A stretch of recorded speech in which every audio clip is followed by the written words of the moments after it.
நீர் நடத்திடும் விதங்களை சொல்ல பூரண வார்த்தையே இல்லை.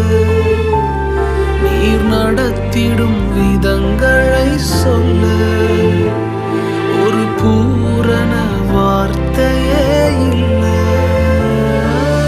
எபினேசரே, எபினேசரே, இந்நாள் வரை சுமந்தவரே. எபினேசரே, எபினேசரே, என் நினைவாய் இருப்பவரே. நன்றி, நன்றி, நன்றி. இதயத்தில் சுமந்தீரே